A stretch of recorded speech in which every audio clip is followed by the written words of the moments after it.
जय माता दी। नवरात्रि व्रत नियम। इन 10 नियमों के अनुसार ही करें उपवास।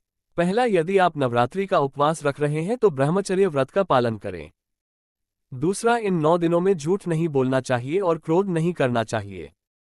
तीसरा, इन 9 दिनों में किसी भी प्रकार से किसी महिला या कन्या का अपमान न करें। चौथा, इन 9 दिनों में यदि आप उपवास नहीं भी कर रहे हैं तो भी आपको गुटखा, पान, मद्यपान, मांस भक्षण और मसालेदार भोजन नहीं करना चाहिए। व्रत में बार बार जल पीने से भी बचना चाहिए। पांचवा, अधिकतर लोग 2 समय खूब फरियाली खाकर उपवास करते हैं। ऐसा करने से व्रत का फल नहीं मिलता है। उपवास को उपवास के तरीके से ही करना चाहिए। नवरात्रि के दौरान रसोपवास, फलोपवास, दुग्धोपवास, लघु उपवास, अधोपवास और पूर्ण उपवास किया जाता है। जिसकी जैसी क्षमता होती है वह वैसा उपवास करता है।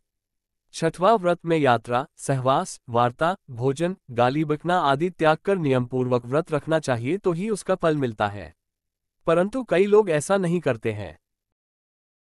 शांत व अशौच अवस्था में व्रत नहीं करना चाहिए।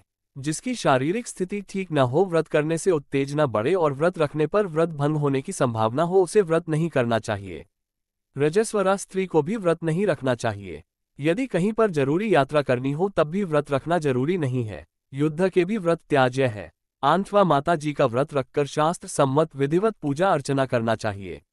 व्रत को बीच में ही तोड़ना नहीं चाहिए। यदि कोई गंभीर बात हो तो ही माता से क्षमा मांगकर ही व्रत तोड़ा जा सकता है।